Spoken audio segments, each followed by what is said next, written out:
92.7 big FM पे आप सुन रहे हैं यादों का idiot box with Nilesh Mishra.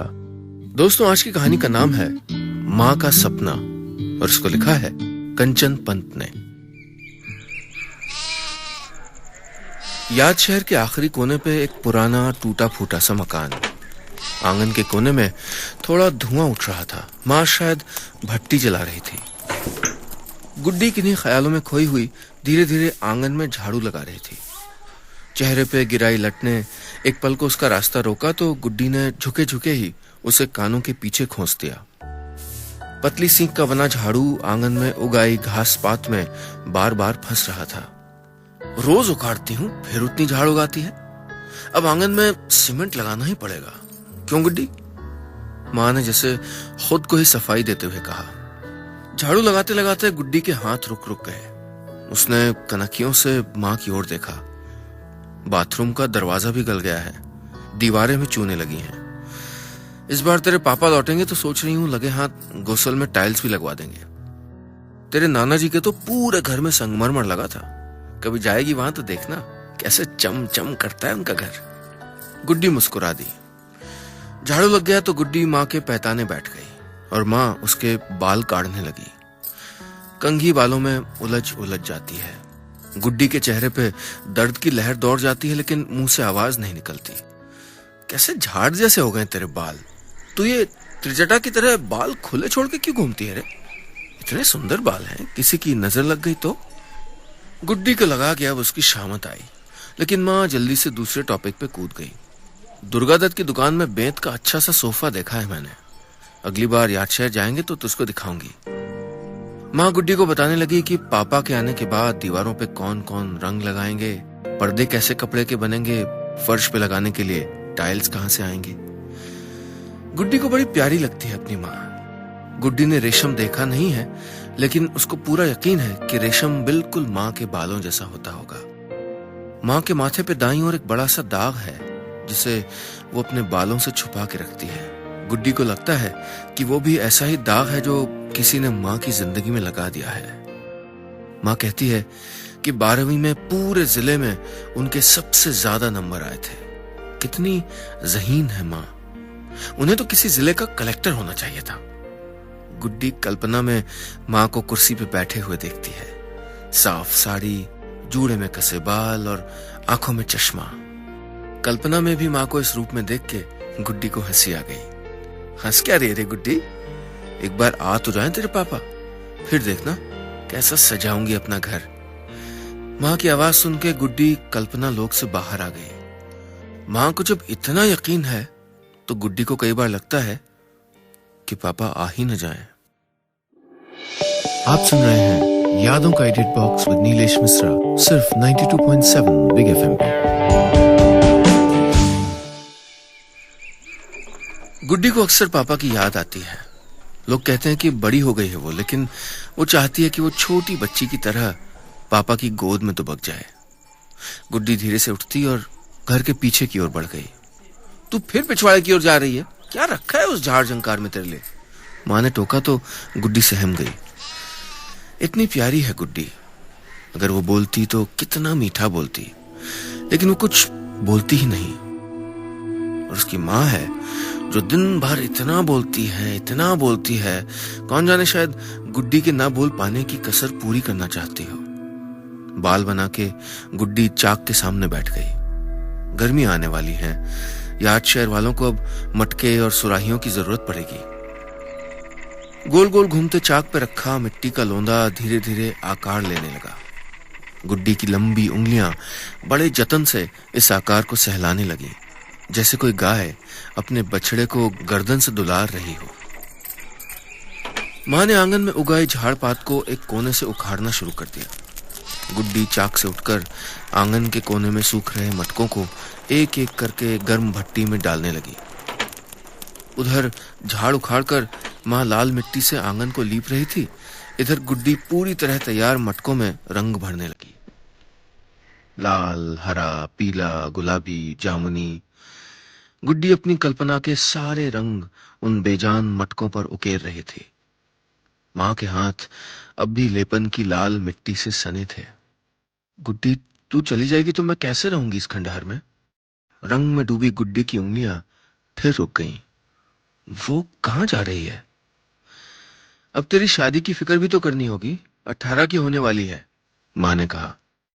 थोड़े दिन में लोग खुसर पुसर करने लगेंगे। बस तेरे पापा आ जाएं, झट से हाथ पीले कर दूंगी तेरे। शादी का नाम सुनते ही गुड्डी को हाइडल की चपरासी महेंद्र की याद आ गई।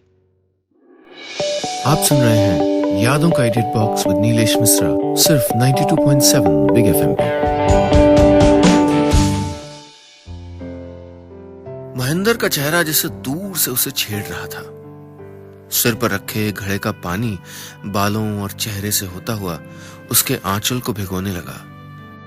मुझे तो बड़ी अच्छी लगती है रे। गुड्डी को महेंद्र की आवाज जैसे अपने ही अंदर गूंजती लगी। गुड्डी शर्मा गई। एक सदी जैसे लंबे इस साल में इसी एक पल को जीती आ रही थी वो।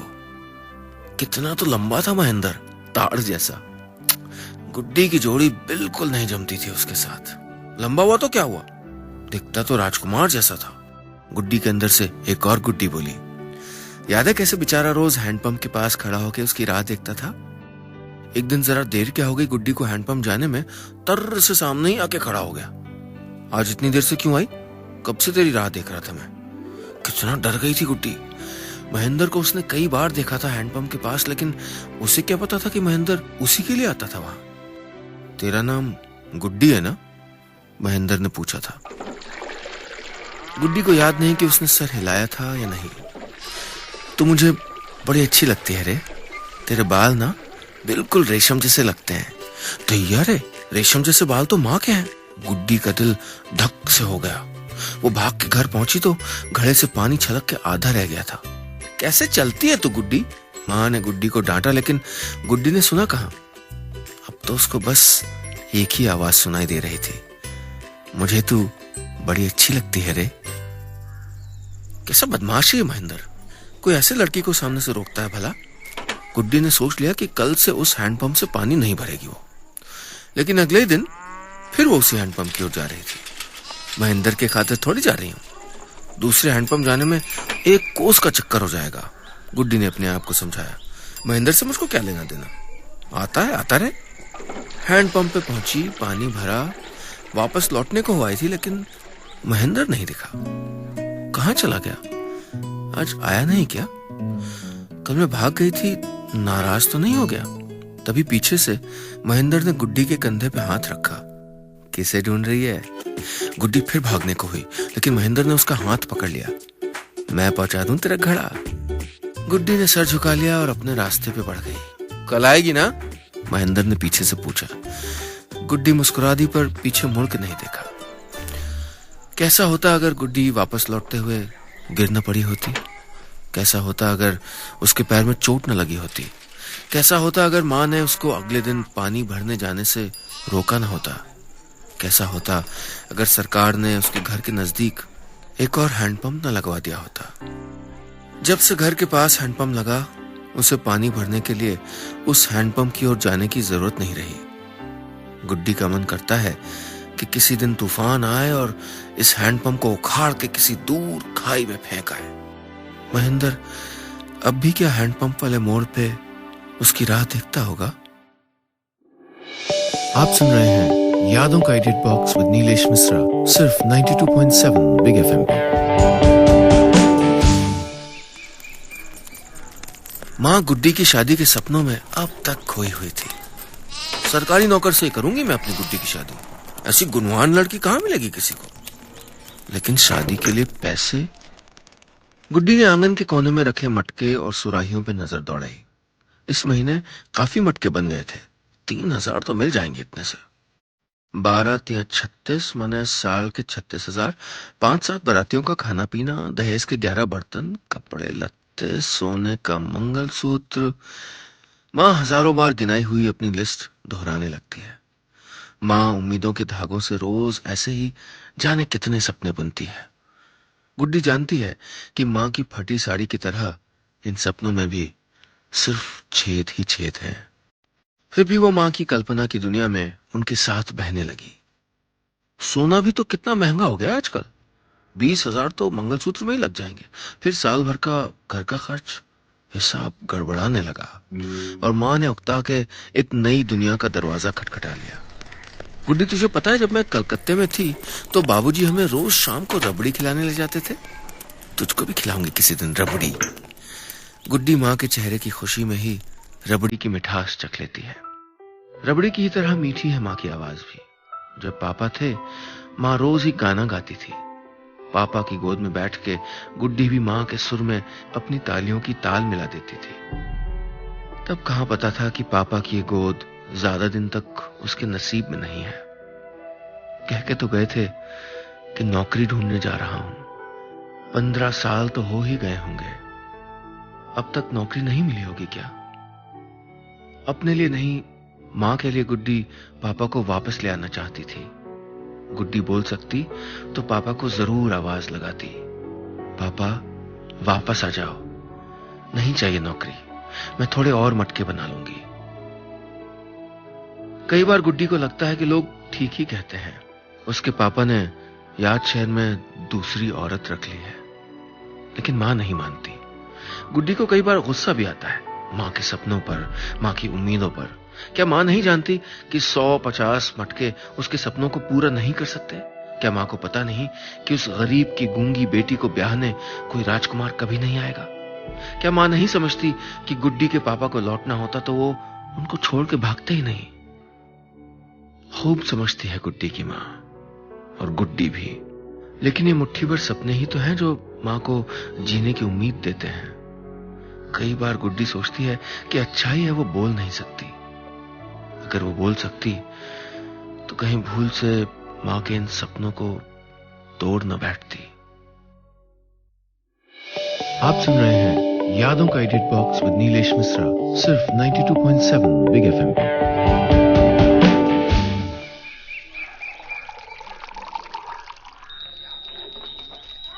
गुड्डी की मां उस दिन बहुत खुश थी। सुबह सुबह नहा धो के तुलसी की परिक्रमा कराई थी, इष्ट देव का जाप भी किया। आज माघ की पहली एकादशी थी। गुड्डी का मन अपने लिए खाना बनाने का नहीं था, लेकिन मां ने जबरदस्ती रसोई में भेज दिया। आटा मां ने गूंथ के रखा था। गुड्डी ने सब्जी वाले कोठर में देखा, एक गड्डी बथुआ पड़ा था। शाह मोहल्ले वाली पद्मा मौसी ने कल ही ये गड्डी मां को दी थी। गुड्डी ने झटपट बथुआ काटा। मां को बथुए की सब्जी बहुत पसंद है, लेकिन आज तो उसका व्रत है। गुड्डी ने कटी हुई सब्जी एक कोने में खिसका दी। तेल और नून के साथ रोटी का स्वाद कितना बढ़ जाता है, खाना खाते हुए गुड्डी सोच रही थी। रसोई से निपटकर गुड्डी आंगन में आई तो मां अपनी साड़ी में हुआ छेद पर रफू कर रही थी। बिना सर उठाए ही मां बोली, गुड्डी, आज सुबह सुबह सपने में तेरे पापा आए थे, बहुत दुबले लग रहे थे। कहने लगे, आज ही तेरे पास आ रहा हूं। क्या मां की तरह गुड्डी को भी खुश हो जाना चाहिए? गुड्डी एक पल सोचती है, फिर हंस पड़ती है। मां अपने आप से ही बात किए जा रही थी। भगवान के घर देर है, अंधेर नहीं। वापस नहीं आते तो कहां जाते? अब की बार आएंगे तो कहीं नहीं जाने दूंगे उनको। मां, होश में आओ, सपना था, सच नहीं। गुड्डी अगर बोल सकती तो जरूर कहती। अच्छा हुआ वो बोल नहीं सकती। गुड्डी ने एक बार फिर गहरी सांस ली। पापा की जो धुंधली सी तस्वीर गुड्डी को याद है, उस तस्वीर से बहुत प्यार है उसको। 15 साल पुरानी तस्वीर। कई सालों तक इंतजार भी करती रही उनका। कभी कभी गुड्डी सोचती है कि अगर उसकी मां पापा से मिली नहीं होती तो उनकी जिंदगी कितनी अलग होती। मां भी मासी की तरह किसी बड़े घर में ब्याही जाती। घर के कामकाज में नाना जी उनको भी बुलाते। गुड्डी को भी नाना जी अच्छे अच्छे तोहफे भेजते। धत, मां पापा से नहीं मिली होती तो गुड्डी भी कहां होती। कलकत्ते के सबसे अमीर खानदान की लाडली बेटी थी गुड्डी की मां। 20 साल पहले भी मां के पास अपनी 2-2 गाड़ियां थी। मां के कपड़ों के लिए उनकी कोठी में एक अलग कमरा था। पापा में ऐसा क्या देखा होगा उन्होंने जो सब कुछ छोड़ छाड़ के उनके पीछे चली आई? गुड्डी सोचना तो नहीं चाहती थी, लेकिन कई बार उसे लगता है कि पापा ने नाना जी के पैसों के लिए ही मां से शादी की होगी, या फिर कहीं ऐसा तो नहीं कि मां के मायके की कहानी ही झूठी हो। मां तो वैसे भी सपने ही देखती रहती है। गुड्डी, अरे ओ गुड्डी, बैठे बैठे सो गई क्या? देख तो कैसी लग रही हूं मैं। मां ने आवाज लगाई। मां ने हरे किनारे वाली लाल साड़ी पहनी थी। माथे पे बड़ा बड़ा सिंदूर लगाया था।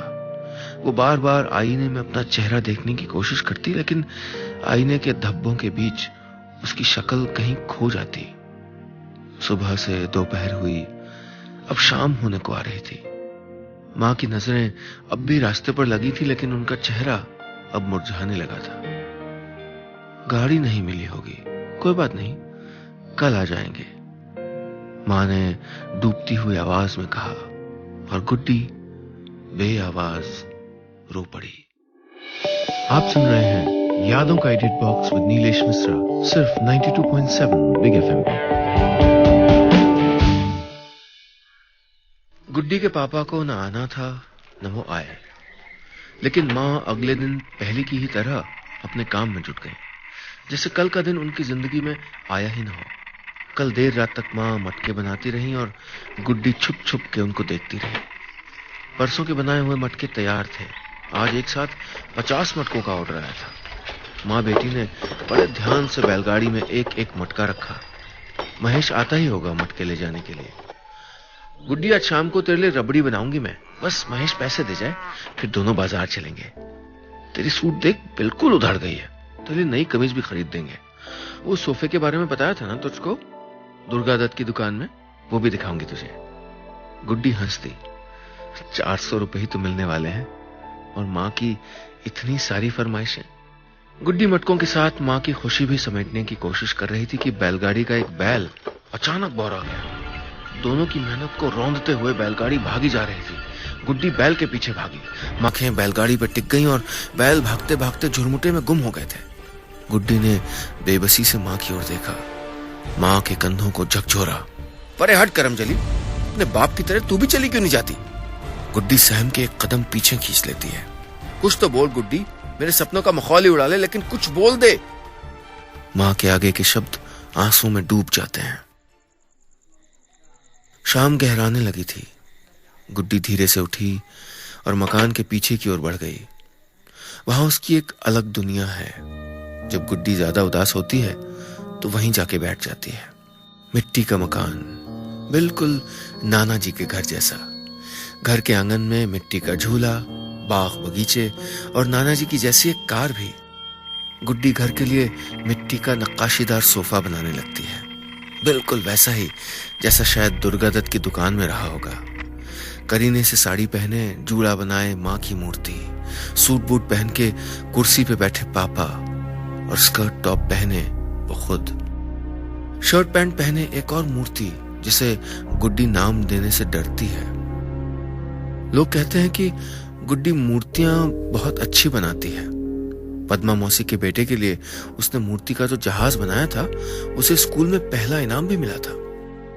पद्मा मौसी ने तो कहा भी था कि मटके की जगह मूर्तियां बेचना शुरू कर दे, बहुत पैसा मिलेगा।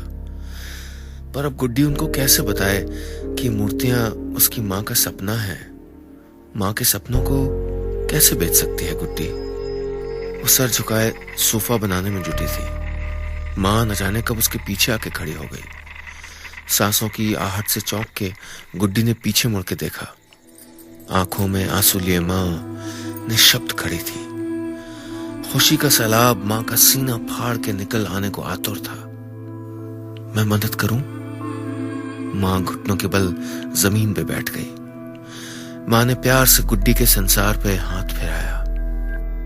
मिट्टी का बड़ा सा घर, घुमावदार सीढ़ियां, बाथरूम के फर्श पे रंगीन टाइल्स, बैठक में बड़ा सा फूलदान, फूलदान के बगल में कुर्सी, कुर्सी पे बैठे थे उसके पति, गुड्डी के पापा। मां ने हौले से गुड्डी के पापा को कुर्सी से उठाया। कुछ पल उस बेजान मूर्ति को देखती रही और फिर अपने सपने से बाहर निकाल दिया। गुड्डी ने हैरानी से मां की ओर देखा। मां के चेहरे पे मीठी मुस्कान थी और उनके हाथों में गुड्डी की गुमनाम मूर्ति। ये तेरा दूल्हा है महेंद्र? मां ने पूछा। गुड्डी शर्मा गई। बस इतनी सी थी ये कहानी।